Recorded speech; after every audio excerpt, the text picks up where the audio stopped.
చూడండి, ఈ టాపిక్ చాలా ఇంపార్టెంట్. దీంట్లో నాకు కొన్ని అర్థం కానివి కూడా చాలా బాగా అర్థమైనాయి. Okay, right. ఎక్కడ అంటే ఇది చూసిన తర్వాత ఈ టాపిక్ చూడండి, molecular basis of inheritance, 6th video, genetic and ఎషిక్మా, క్లాస్ 12th సిసెట్ అయిన తర్వాత. Okay, right. సరే, ఇప్పుడు టాపిక్లోకి వస్తే ఏంటంటే ఇక్కడ ఏమంటున్నాడంటే మీకు డిఎన్ఏ నుంచి మరియు జీన్స్ మధ్యన రిలేషన్షిప్ అనేది బాగా తెలియాలనుకుంటే దేని అర్థం చేసుకోవాలా అంటున్నాడు అంటే ముటేషన్ స్టడీస్ని అర్థం చేసుకోవాలా అని అంటున్నాడు. ఇక్కడ బిట్టుంది మనకు, the relationship between jeans and DNA అనేది దేని వల్ల మనకు బాగా, ఏ స్టడీ వల్ల మనకు బాగా అర్థమవుతుంది అంటే బై డాష్ అని పెట్టినప్పుడు బై ముటేషన్ స్టడీస్ వల్ల అర్థమవుతుంది. ఓకే, సో డిఎన్ఏలో ఒక చిన్న భాగమే జీను. ఇక్కడ సమయ సందర్భం వచ్చింది కాబట్టి మీకు 3 విషయాలు చెప్తాను. డిఎన్ఏకు జీన్స్కి మధ్యన రిలేషన్షిప్ అనేది తెలుసుకోవాలనుకుంటే ఏ స్టడీస్ అనేది మనం అర్థం చేసుకోవాలంటే ముటేషన్ స్టడీస్ అర్థం చేసుకోవాలని చెప్తున్నాడు కదా. అసలు డిఎన్ఏలో ఒక భాగంగా ఉండేది జీను కదా. ఎలా అంటే ఇప్పుడు ఈ టాపిక్ చెప్పే ముందర మీకు 3 పదాలు చెప్తాను. ఫస్ట్, రైట్, చూడండి, చిన్నప్పటి నుంచి మనకు జీన్ డెఫినేషన్ అంటే ఏందో ఏదో బట్టి కొడుతూ ఉంటాం కదా. తర్వాత ఈ చాప్టర్లో స్ట్రక్చరల్ జీన్ అనేది వస్తుంది. జీన్ అనేది మనకు తెలుస్తున్న తర్వాత స్ట్రక్చరల్ జీన్ ఏంద్ర బాబు అని నాకు డౌట్ వచ్చింది. సో నేను చదివినప్పుడు మీకు డౌట్ రావచ్చు అని చెప్పి చెప్తున్నాను. అంటే ఇది చాలా డెప్త్ అనమాట అని చెప్పేది. తర్వాత ఎందుకు జీన్ను ఏ సెగ్మెంట్ ఆఫ్ డిఎన్ఏ అనే దానిని జీన్ అని అంటారు అనే దానికి ఇప్పుడు నేను ఎక్స్ప్లెనేషన్ ఇస్తాను. చూడండి, మనకు జీన్ డెఫినేషన్ ఏంది? A gene is defined as the functional unit of inheritance. అంటే ఏంది? ఇన్హెరిటెన్స్కి ఫంక్షన్ యూనిట్గా పనిచేసే దానినే జీన్ అంటున్నాం కదా. దీనికి ఇప్పుడు ఎగ్జాంపుల్ చెప్తా చూడండి, వీడియో చూపిస్తాను మీకు. ఇప్పుడు ఇది డిఎన్ఏ, అవునా? ఎంత పెద్ద ఉంది డిఎన్ఏ చూడండి. ఈ డిఎన్ఏలో మనకు ఇప్పుడు ఒక జీన్ వస్తుంది, అంటే చిన్న చిన్న భాగాలే జీన్ అనమాట. కాబట్టి చూపిస్తా చూడండి. ఫస్ట్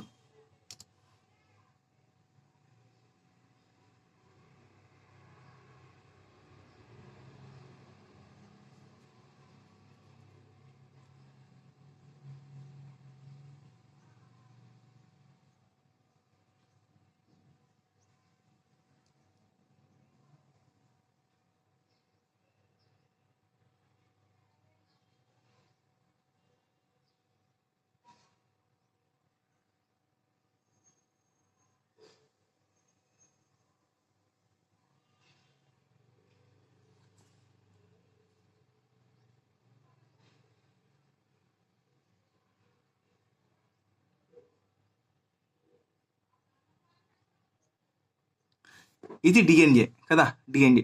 సో ఈ పెద్ద డిఎన్ఏలో ఒక చిన్నగా ఉంటుంది జీను, అర్థమైందా? అందుకే దీన్ని ఏమన్నారు చూడండి.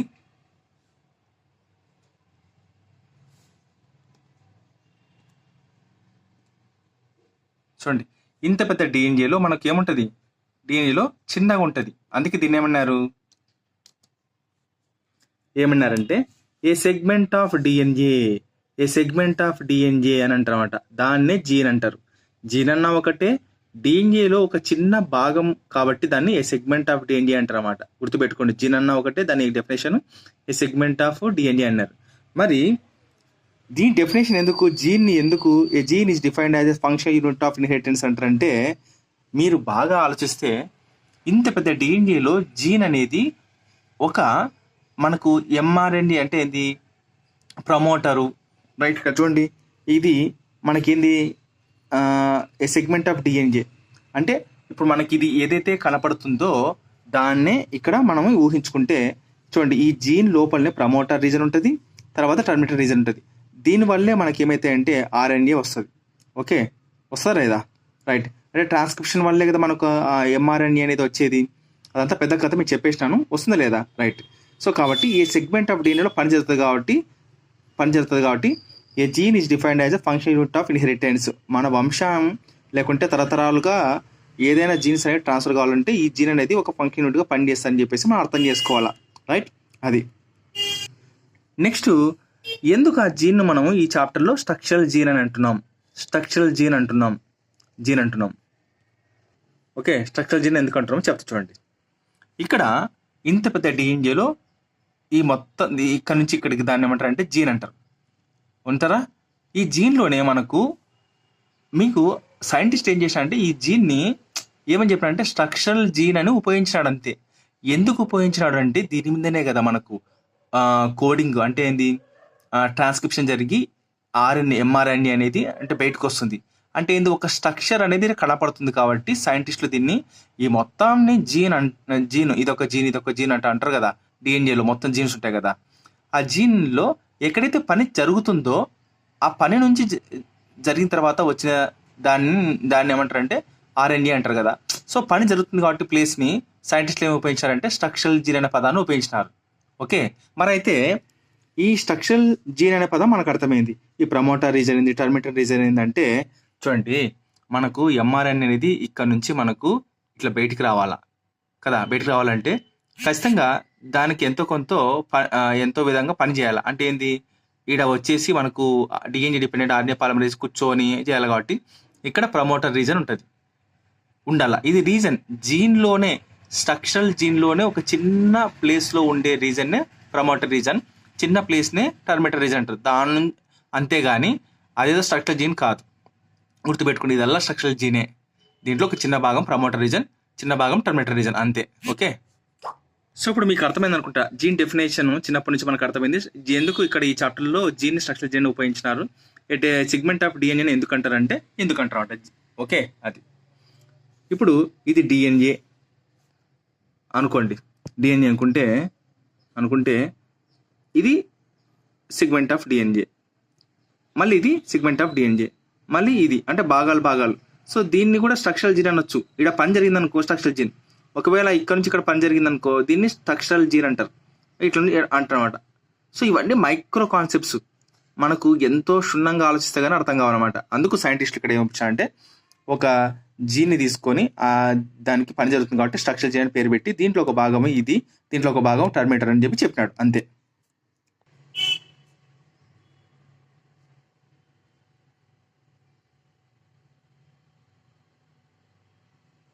సో నేను చెప్పాను కదా, ఇక్కడ ప్రమోటర్ రీజన్ ఉంటుంది, ఇక్కడ టర్మినేటర్ రీజన్ ఉంటుంది అని, రైట్? సో నెక్స్ట్ ప్రమోటర్ రీజన్లో డిఎన్ఏ డిపెండెంట్ RNA పాలిమరేజ్ వచ్చి ఇదంతా మనకు తెలుసు, నేను చెప్పేసినాను, అంత అవసరం లేదు మనకి. ఇంకా టాపిక్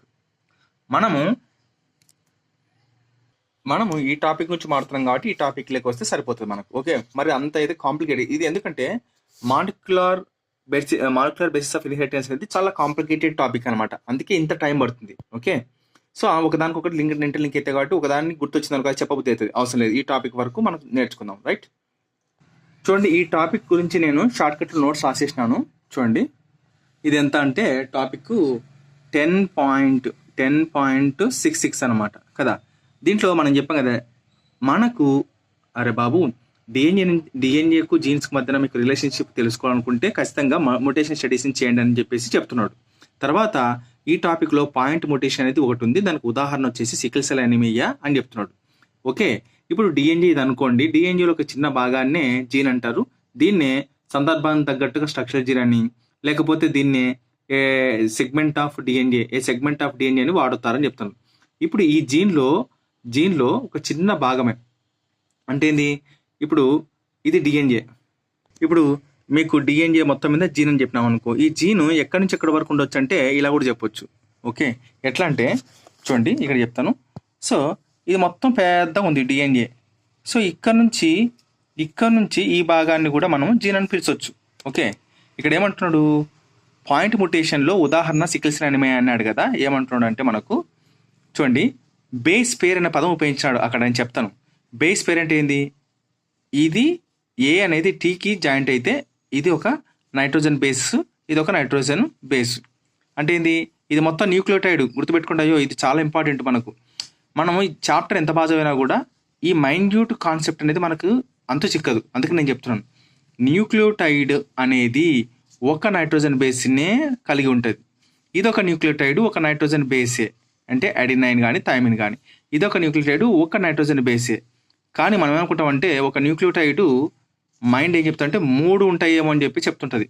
అంటే మనకు జనరల్గా అంటే సాధారణమైన పూర్ స్టూడెంట్స్కి అట్లా అర్థమవుతుంది. ఒక న్యూక్లియోటైడ్లో ATG ఉందేమో అనుకుంటారు. కాదు, ఒక న్యూక్లియోటైడ్లో ఒక నైట్రోజన్ బేసే, ఒక న్యూక్లియోటైడ్లో ఒక నైట్రోజన్ బేసే, ఒక న్యూక్లియోటైడ్లో ఒక నైట్రోజన్ బేసే, రైట్. సో ఇది ఈ రెండింటిని కలిపితే ఏమంటారు అంటే బేస్ పేర్ అంటారు. గుర్తుపెట్టుకోండి, ఏమంటారు? బేస్ పేర్ అంటారు. ఇది కలిపితే. ఒకవేళ ఈ రెండుట కలిపితే ఏమంటారు? బేస్ పెయిడ్స్. చాలా తేడా ఉంది ఇది, బేస్ పెయిడ్స్.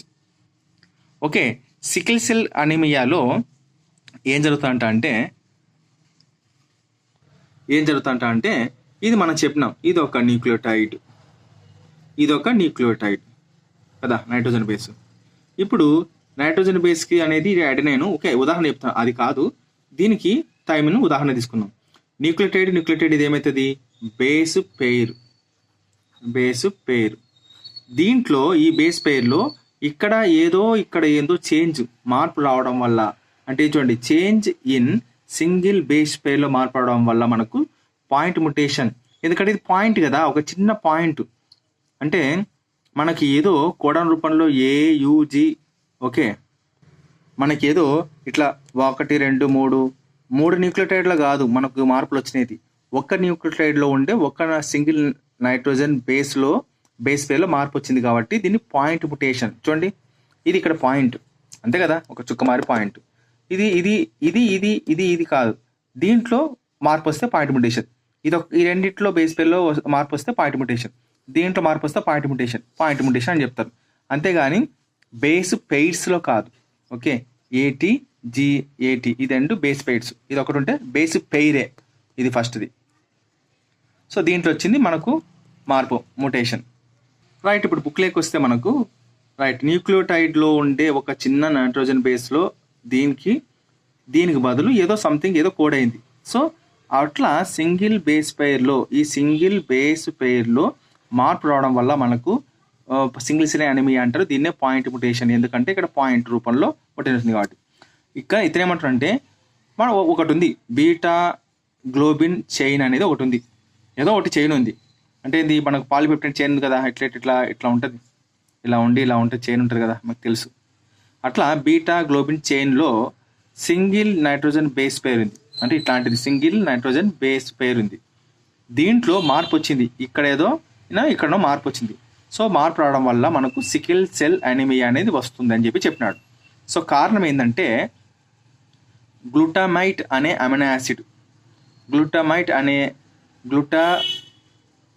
అనే అమినో యాసిడ్ అనేది రావాలా. సో ఈ అమినో యాసిడ్కి బదులుగా ఏమవుతాయంటే దీని ప్లేస్లో వాలిన్ అమినో యాసిడ్గా మారడం వలన సికిల్ సెల్ అనీమియా అనేది వస్తుందన్నమాట. చూడండి, ఇక్కడ గ్లూటామైట్ అనే అమినో యాసిడ్ అనేది వాలిన్ అమినో యాసిడ్గా మారడం వలన సికిల్ సెల్ అనీమియా వస్తుంది. అంటే ఏంది? ఇదే రావాలా అమినో యాసిడ్, కానీ వాలిన్ అమినో యాసిడ్గా ఇది ఇట్లా మారడం వలన మనకు సికిల్ సెల్ అనీమియా వస్తుంది అనమాట. అంటే దీని అర్థం ఏంటి అంటే ఇక్కడ ఏదో ఒక ఫ్రేమ్ షిఫ్ట్ మ్యుటేషన్ జరిగింది అని మనకు అర్థమవుతుంది అనమాట, రైట్. ఫ్రేమ్ షిఫ్ట్ మ్యుటేషన్ కూడా చెప్తాను ఏందనేది. ఫస్ట్ ఈ ఫ్రేమ్ షిఫ్ట్ మ్యుటేషన్లో మనకు ఫస్ట్ అన్ని దానిలోనే యాడ్ చేయడం వల్ల, తర్వాత కొన్ని డిలీట్ చేయడం వల్ల మనకు కాన్సెప్ట్ చెప్పిన టెక్స్ట్ బుక్లో చెప్తాను. చూడండి, ఫ్రేమ్ షిఫ్ట్ మ్యుటేషన్ నేను చెప్పబోతున్నాను. ఫస్ట్ మనకు ఈ ఫ్రేమ్ షిఫ్ట్ మ్యుటేషన్లో ఫస్ట్ అన్నిటినీ ఏం చేయాలా? అడిషన్ చేయాలా. ఓకే, దాని తర్వాత డిలీషన్ చేయాలా. చూద్దాం, ఫస్ట్ ఇవన్నీ చేద్దాం. టెక్స్ట్ బుక్లో ఏమన్నాయంటే మనకు first Ram has red cap అనేది ఇది ఒరిజినల్గా ఉండే సీక్వెన్స్. దీంట్లో నేను చెప్పాను కదా, ఫస్ట్ ఏం చేయాలా? అడిషన్ చేయాలా. ఫస్ట్ అడిషన్ చేయమన్నాడు, అంటే దీంట్లోకి ఏదో ఒకటి యాడ్ చేస్తాను అన్నాడు. ఏం యాడ్ చేయమన్నాడు చూడండి. ఫస్ట్ ఏం యాడ్ చేయమన్నాడు చూడండి. ఫస్ట్ ఈ హ్యాజ్కి రెడ్కి మధ్యన బి యాడ్ చేయమన్నాడు. ఓకే, బి యాడ్ చేయమన్నాడు.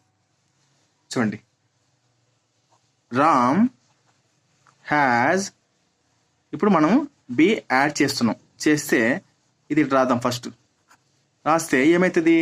మనకి ఎప్పుడు కూడా ఇక్కడ ఒక కండిషన్ ఉంది. ఏది కోడాను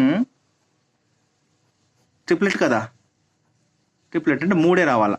రైట్, ఇప్పుడు 3 వస్తే చూడండి. రామ్ 3 వచ్చింది, హ్యాజ్ 3 వచ్చింది. ఇప్పుడు ఈ బిఆర్ఈ వస్తామట. బిఆర్ఈ తర్వాత డిసిఏ వచ్చిందా, 3 ట్రిప్లెట్ కూడా కదా. తర్వాత పి మిగిలిపోయింది. అంటే ఏంది, ఈ ఫ్రేమ్ అనేది ఏమైపోయింది, ఫ్రేమ్ షిఫ్ట్ ముటేషన్గా జరిగింది కదా. ఫ్రేమ్ అనేది షిఫ్ట్ ముటేషన్గా జరుగుతుంది. ఇక్కడ నుంచి ఇక్కడికి ఇది రావడం వల్ల మనకి ఏమైందంటే ఫ్రేమ్ అనేది షిఫ్ట్ అయిపోయింది. రైట్, ఇది ఒక రకంగా చెప్పినాడు. ఇదేంది, అడిషన్ చేయడం వల్ల. మళ్ళీ ఏం చెప్పినాడు, మళ్ళీ అదే తీసుకోండి అంటున్నాడు. రామ్ హ్యాజ్ రెడ్ క్యాప్ అన్నాడు. ఇప్పుడు కూడా అడిషన్ చేయండి. ఏం అడిషన్ చేయమన్నాడంటే, ఈ హ్యాజ్కి రెడ్కి మధ్యన ఏం అడిషన్ చేయమన్నా అంటే బిఐ. దీన్ని తీసేయాలా, దీన్ని మర్చిపోవాలా. ఇప్పుడు దీనికి బదులుగా ఇది రావాలా. వస్తే Ram has big red cap అన్నాడు. ఇప్పుడు మళ్ళీ కండిషన్ ఏంది, కోడా అనేప్పుడు కూడా ట్రిప్లెట్ రూపంలో రావాలా. చూడండి, ఇప్పుడు రామ్ 3 వచ్చిందే, రామ్ హ్యాజ్. ఓకే, ఇప్పుడు ఏమవుతుంది, బిఐఆర్ ఈడిసి అయిపోయింది ఆ ట్రిప్లెట్. తర్వాత ఏపీ మిగిలింది. ఇక్కడ కూడా ఏమైంది, ఫ్రేమ్ షిఫ్ట్ ముటేషన్ అయిందా లేదా, ఇట్లా ఇదొకటి. సో ఇక్కడ అడిషన్ చేసినాం, ఇక్కడ అడిషన్ చేసినాం, సరిపోయింది. నెక్స్ట్ ఏం చేయమంటున్నాడు, బిఐఆర్ 3 ట్రిప్లెట్ని యాడ్ చేయమన్నాడు. గుర్తుపెట్టుకోండి, ఇక్కడ వెరీ ఇంపార్టెంట్. మనం ఇది ఎంత చెప్పినా కూడా చాలా అర్థం కాదు. ఎట్లా అంటే ఇప్పుడు ఇన్ని రోజులు మనము ఇంతసేపు మనము సింగిల్ నైట్రోజన్ బేస్ని యాడ్ చేసినాం. Single nitrogen base. ఇక్కడ కూడా నైట్రోజన్ బేస్ 2 బేసెస్ 2. ఇక్కడ మాత్రం 3. చూడండి, ఇది ఏం చేస్తుంది, 3 నైట్రోజన్ బేసెస్ అంటే ఏంటివి చూడండి. మనకు 3 యాడ్ అవుతున్నాయంటే దాని అర్థం ఏంటి, ట్రిప్లెట్ రూపంలోనే యాడ్ అవుతుంది అని అర్థం కదా. చూడండి, ఇక్కడ కోడాను ఎన్నున్నాయి, నైట్రోజన్ బేస్ కదా. ఈ 3 నైట్రోజన్ బేసెస్. సో అట్లా 3 యాడ్ అవుతున్నట్టు ఏంది, ఏదో ఒక కోడాన్ అనేది ఫామ్ అయిపోయింది. ఇక్కడ ఒక కొత్త అమినో యాసిడ్ అనేది తయారవుతుందని అర్థం చేసుకోవాలా. ఓకే, అర్థమైందని చెప్పే పాయింట్. ఇప్పుడు ఏయుయు నైట్రోజన్ బేసు, ఇదొక నైట్రోజన్ బేసు, ఇదొక నైట్రోజన్ బేసు. ఇప్పుడు ఇంతసేపు ఒకటొకటి అయింది నైట్రోజన్ బేసెస్, మనకు అది పెద్ద ఎఫెక్ట్ చూపించదు. ఇప్పుడు ట్రిప్లెట్ రూపంలోనే నైట్రోజన్ బేసెస్ తయారైపోయి వచ్చినాయి. అంటే దీనివల్ల ఏంది, కొత్త అమినో యాసిడ్ ఫామ్ అవుతుందని అని అర్థం చేసుకోవాలి. అమినో యాసిడ్ ఏంది, ఒక ఎగ్జాంపుల్ ఏదంటే ఏయుయు లీనిని. ఓకే, అది ఫామ్ అవుతుందని అర్థం చేసుకోవాలి. సేమ్ దీన్ని 3 ట్రిప్లెట్ అంటే ట్రిప్లెట్ కోడాన్ కదా, ఈ రూపంలోనే వీడు ఏమంటున్నాడు అంటే కోడాన్లో పడిన. ఇప్పుడు బిఐజీని ఈ హ్యాజ్కి గుర్తుపెట్టుకోండి, దానిలోకి ఇది ఈ రెండింటి మధ్యన ఇది తీసేసి బిఐజీ అనే ట్రిప్లెట్ని యాడ్ చేయమంటున్నాడు. బిఐజీ హ్యాజ్కి మధ్యన. చూడండి, మళ్ళీ తీసుకుందాం. Ram has red cap. ఇప్పుడు ఏం చేయాలా, బిఐజీని యాడ్ చేయాలా. యాడ్ చేస్తే ఇంతకుముందు నైట్రోజన్ బేస్ 1, తర్వాత 2 పంపించినాం. ఇప్పుడు 3 అంటే మనకుండే కండిషన్ ఏంది, ట్రిప్లెట్ కోడానేప్పుడు ట్రిప్లెట్ ఉంటుంది. సో ట్రిప్లెట్ ఉందంటే ఏంది, అమినో యాసిడ్ కొత్తగా ఫామ్ అవుతుంది. అంటే ఇది ఒక అమినో యాసిడ్ తయారు చేయబోతుందని అర్థం చేసుకోవాలా.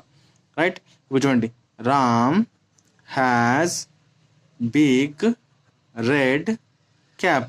ఎక్కడ మార్పు వచ్చిందా, కరెక్ట్ వచ్చింది కదా, వచ్చింది. కానీ ఇవన్నీ అమినో యాసిడ్సే, కానీ ఇక్కడ కొత్త అమినో యాసిడ్ తయారైంది అని అర్థం చేసుకోవాలా. ఇక్కడ షిఫ్ట్ అయిపోయింది. సో అట్లా ఫ్రేమ్ అనేది షిఫ్ట్ అవుతుంటుంది అని చెప్తున్నాడు. ఒక్క నైట్రోజన్ బేస్లో మార్పు వచ్చినా కూడా చూడు ఎంత పని జరిగింది ఇక్కడ. అట్లా సైంటిస్ట్ చెప్పేది మనకు. రైట్, ఇప్పుడంతా మనకి ఏంది, అడిషన్స్ అయిపోయినాయి. మనం ఏం చెప్పినాం, తర్వాత మళ్ళీ డిలీట్ చేయండి, తర్వాత ఇదే దాన్ని డిలీట్ చేయండి ఒక దాని కూడా అన్నాడు. సో డిలీట్ చేస్తామండి.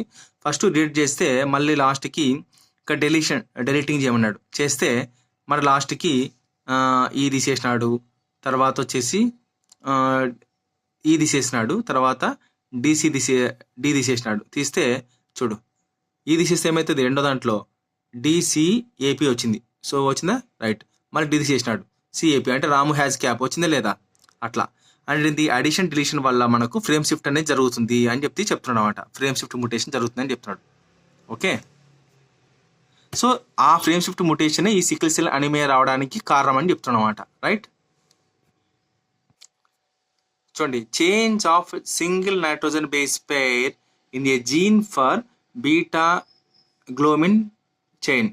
బీటా గ్లోమిన్ చైన్లో ఉండే జీన్లో మనకు సింగిల్ బేస్ పేర్ అనేది మార్పు రావడం వల్ల పాయింట్ మ్యుటేషన్ జరుగుతుంది అని చెప్తున్నాడు. అంటే దీని కారణం ఏం జరుగుతుందంటే మనకు అమినో యాసిడ్ అనేది గ్లూటామైట్ అనేది రావాలి, దీనికి బదులుగా వ్యాలిన్ అనేది వచ్చింది నైట్రోజన్ బేస్ పేర్ అనేది మార్పు రావడం వల్ల అని చెప్తున్నాడు. దానివల్ల మనకు సికిల్ సెల్ అనీమియా అనే వ్యాధి వచ్చింది, డిసీజ్ కండిషన్ అనేది వచ్చిందని చెప్తున్నాడు. సో ఎట్లా జరుగుతుంది ఇవన్నీ అన్ని ఎగ్జాంపుల్ చెప్తాడు. ఇది ఎగ్జామ్ అయినా మనకు అవసరం లేదు కానీ చెప్తున్నాను అనమాట. చూడండి, ఈ టెక్స్ట్ బుక్లో ఇది బాగా confusion definition. Frame shift insertion and deletion mutation ఏంద్రా బాబు ఇది ఎక్కడి నుంచి ఎక్కడ స్టార్ట్ అవుతుంది అనేది కొంచెం సాధారణమైన విద్యార్థులకైతే కొంచెం ఇబ్బంది అనిపిస్తుంది. సో దీన్ని క్లియర్గా ఎక్స్ప్లెయిన్ చేస్తామండి. Frame shift insertion mutation, frame shift deletion mutation, దీంట్లో 2 పదాలు ఉన్నాయన్నమాట. అంటే నేను క్లియర్గా దీన్ని చెప్పేసిన చూడండి, మనకు సెంటెన్స్ ఇక్కడ వరకు ఒకటి స్టాప్ అవుతుంది. Frame shift insertion mutation, frame shift deletion mutation అనేది అంటే insertion or deletion of the 3 on reads multiple bases అన్నాడు కదా, ఇక్కడికి కామా పెట్టాలి. ఓకే, ఇక్కడ కామా పెట్టాలి. దాని తర్వాత ఇక్కడ నుంచి మళ్ళీ ఇక్కడికి సెంటెన్స్ అనేది స్టార్ట్ అవుతుంది కోడాన్. కాబట్టి 1 ఆర్ మల్టిపుల్ అమినో యాసిడ్స్ అనేవి తయారవుతాయని చెప్తాడు. And reading frame remains unaltered from that point onwards అన్నాడు. చూడండి మీకు క్లియర్ చెప్తా చూడండి. ఇన్సర్షన్ అన్నాడు అంటే అడిషన్ లేకుంటే డెలీషన్. మీరు అడిషన్ కలపండి లేకుంటే తీసేయండి. దేన్ని తీసేయమంటున్నాడు అంటే 3 బేసెస్ని లేకపోతే 3 కంటే ఎక్కువ బేసెస్ని. 3 బేసెస్ అంటే ఏంటివి? కోడాన్. అది 3 బేసెస్ అంటే ఏంటి? సింపుల్గా ఇండైరెక్ట్గా మనకు కోడాన్ అనే వస్తుంది అని అర్థం. కానీ దానికంటే ఎక్కువగానే తీసుకోండి, మీ ఇష్టం ఏమైనా తీసుకోండి. దాన్ని యాడ్ అన్నా చేయండి లేకుంటే డిలీట్ అన్నా చేయండి, మీ ఇష్టం అన్నాడు. సో దీని పరిణామం ఏమొస్తుందంట అంటే మనకు యాడ్ చేస్తే కొత్త కోడాన్ రావచ్చు, డిలీట్ అయింది అనుకో నైట్రోజన్ బేస్, ఇక్కడ కూడా కొత్త కోడాన్ అనేది డిలీట్ అవుతుంది. అంటే దాని అర్థం ఏంది? అమినో యాసిడ్ కూడా మార్పులు చేస్తుంది అనమాట. చూడండి ఇక్కడ నుండి అడిషన్ బిఐజిఎన్ అడిషన్ చేయండి లేకపోతే బిఐజిఎన్ తీసేయండి. తీసేస్తే మనకేమొస్తుంది అంటే ఏమొస్తుంది చూడండి, ఇన్సర్షన్ ఆఫ్ 3 బేస్ పేర్స్. చూడండి 1 2 3 ఇదొక నైట్రోజన్ బేస్ పేర్, నైట్రోజన్ బేస్ ఈ 3 ఉన్నాయి కదా. ఇది ఏంది? ఇండైరెక్ట్గా ట్రిప్లెట్ని ఫామ్ చేస్తాను అనమాట. రైట్, తర్వాత డిలీట్ని తీసేయండి. తీసేస్తే ఇక్కడ మనకు డౌట్ వస్తుంది, మల్టిపుల్ బేస్ అని ఉపయోగించాడు. ఎందుకంటే చూడండి దీన్నే 3 బేసెస్ని మల్టిపుల్ బేస్ అని ఉపయోగించినాడు. ఎందుకంటే ఇదొక బేసు, ఇదొక బేసు, 2 కంటే ఎక్కువ బేస్లు ఉంటే ఏమంటారు? మల్టిపుల్ బేసెసే కదా, అట్లా అనమాట.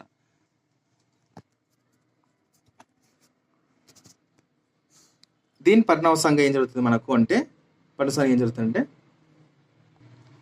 ఇక్కడ మనకు ట్రిప్లెట్ రూపంలో నైట్రోజన్ బేస్ అనేది ఫామ్ అయింది కాబట్టి కోడాన్ కూడా ట్రిప్లెట్ రూపంలో ఉంటుంది కదా. అప్పుడు ఏయుజీ అనుకుంది ఫామ్ అయింది అనమాట. ఇదేనా అంటే ఇక్కడ యాడ్ అయితే ఇది యాడ్ అవుతుంది, ఇక్కడ డిలీట్ అయితే ఇక్కడ డిలీట్ అవుతుంది అని చెప్తున్నాడు, డిలీట్ అవుతుంది అని చెప్తున్నాడు. ఓకే, అది సో యాడ్ అవడం వల్ల ఇక్కడ 1 కోడాన్ అనేది ఫామ్ అయింది. లేకపోతే మల్టిపుల్ బేస్ అనేది ఈ విధంగా ఫామ్ అవుతాడు. మల్టిపుల్ బేస్ అంటే ఏంది? 1 2 3 తర్వాత ఇంకో పక్కన వచ్చింది అనుకో, ఇంకా ఇక్కడ కూడా ఎక్కువ అవుతాయి మల్టిపుల్ బేస్ అని చెప్తాడు. కాబట్టి ఇక్కడ అమినో యాసిడ్స్ ఇదొకటి రావచ్చు, తయారవుతాయి అని చెప్తాడు. అయితే అంతేగాని reading frame remains unaltered from the point of mutation అంటున్నాడు. ఓకే, అంటే యాడ్ అయితే యాడ్ అవుతాయి, డిలీట్ అయితే డిలీట్ అవుతాయి, అది అమినో యాసిడ్స్. ఇక్కడ ఒక నైట్రోజన్ బేసు యాడ్ అయింది అనుకో, ఇక్కడ అడిషన్ అవుతుంది, ఇక్కడ డిలీట్ అయింది అనుకో డిలీట్ అవుతుంది. అప్పుడు కొత్త అమినో యాసిడ్స్ ఫ్రేమ్ అవుతాయి. అంతేగాని రీడింగ్ ఫ్రేమ్లో మనకు అవేంటివి? అన్ఆల్టర్డ్. చూడండి, reading frame remains unaltered from that point onwards అని చెప్తున్నాడు. అర్థమైందా? ఇది యాడ్ కావడం వల్లే మనకు ఏమైపోయింది అంటే ఫ్రేమ్ షిఫ్ట్. ఓకే, యాడ్ అయితే యాడ్ అవుతుంది కదా, యాడ్ అయింది, లేకుంటే డిలీట్ అయితే డిలీట్ అవుతుంది. సో ఇప్పుడు యాడ్ అయింది అనుకో మనకి ఏమవుతుంది? ఈ ఫ్రేమ్ షిఫ్ట్ ఉంది కదా, రీడింగ్ ఫ్రేమ్ అనేది గుర్తుపెట్టుకోండి. Reading frame remains unaltered. చూడండి రీడింగ్ ఫ్రేమ్ ఎలా ఉంటుంది? ఈ 3 మళ్ళీ ఇది 3 ఇది వచ్చింది అని చెప్పేసి దీన్ని వదిలేసి ఇక్కడ పోదు, సో ఇది నెక్స్ట్ రీడింగ్ ఫ్రేమ్, మళ్ళీ అలాగే తర్వాత ఈ మళ్ళీ ఒక రీడింగ్ ఫ్రేమ్ 3, ఇది 3 3 3 3 3 3 వచ్చిందా లేదా అట్లా. ఇక్కడ చూడండి మళ్ళీ 3 3 3 వచ్చింది. ఇది రావడం వల్ల ఇది 3గానే తీసుకున్నారు. అంటే ఇక్కడ మిగిలిపోయింది, అది పక్కన పెడితే రీడింగ్ ఫ్రేమ్ అనేది ఏమైంది, ఫ్రమ్ పాయింట్ ఆన్వర్డ్స్ అన్ఆల్టర్డ్ 3 3 3 3 అట్లా అనమాట. మార్పు ఏం జరగదని చెప్తున్నాడు. దీనినే ఫ్రేమ్ షిఫ్ట్ ఇన్సర్షన్ ముటేషన్ లేకుంటే ఫ్రేమ్ షిఫ్ట్ డిలీషన్ ముటేషన్ అని చెప్తున్నాడు. ఏం లేదబ్బా, నువ్వు ఏదైనా చేసుకో, పంపించినావు అనుకో 3 3 3గానే పెడతా, ఇది కూడా 3 3గానే పెడతా, వచ్చింది ఇది 3 కూడా పెడతా. అంటే ఏంది, పాయింట్ ఆన్వర్డ్స్ ఏంటంటే ఫ్రమ్ దట్ పాయింట్ ఆన్వర్డ్స్, ఈ పాయింట్ నుంచి మనకు ఫ్రేమ్ షిఫ్ట్ అనేది ఎప్పుడు 3గానే వస్తుంది. ఇది 3గానే, ఇది 3గానే, ఇది 3గానే, ఇది 3గానే, ఇది 3గానే వస్తుంది. అంతేగాని ఇది వచ్చింది అని చెప్పేసి మనకు రాము హ్యాజ్ తర్వాత బి పెట్టేసి ఐ పెట్టి జీ పెట్టి సపరేట్గా మళ్ళీ రెడ్ 3 ఈ 3 3 అని ఇట్లా రాదు అని చెప్తున్నాడు. అన్ఆల్టర్డ్ ఖచ్చితంగా దీన్ని కూడా లెక్కేస్తుంది, 3 కిందకి లెక్కేస్తుంది. అందుకే రీడింగ్ ఫ్రేమ్ అనేది రిమైన్స్ అన్ఆల్టర్డ్, మార్పు చెందదని చెప్తున్నాడు. Very very important. Okay, so అంతే కదా, అర్థమైంది కదా. చివరికి ఏమంటున్నాడు, మీరు ఏమైనా చేసేసుకోండి నాకు సంబంధం లే, కానీ రీడింగ్ ఫ్రేమ్ మాత్రం ఖచ్చితంగా 3 3కి లెక్కేస్తాను. రీడింగ్ ఫ్రేమ్ మాత్రం ఎప్పుడు కూడా అన్ఆల్టర్డ్ 3 3 3గా లెక్కేస్తాను. సో ఎక్కడ పాయింట్ ఆన్వర్డ్స్ నుంచి అని చెప్పి చెప్తున్నాడు. అంతే, దీన్ని నేను చాలా కన్ఫ్యూజ్ అయ్యింది నిజంగా చెప్పాలంటే, అందుకు ఇంత ఎక్స్ప్లెయిన్ చేస్తున్నాను. సో ఇంతటితో మనకు టెక్స్ట్ బుక్లో 10.61 అనేది కంప్లీట్గా ఇది ఏం క్వశ్చన్స్ ఏం లేవు, ఇక్కడ నుంచి ఇంతవరకు ఎండ్ అయిపోయింది. ఓకే, ఇంకేం అవసరం లేదు. రైట్, ఈ టాపిక్ అనేది క్లోజ్. ఈ టాపిక్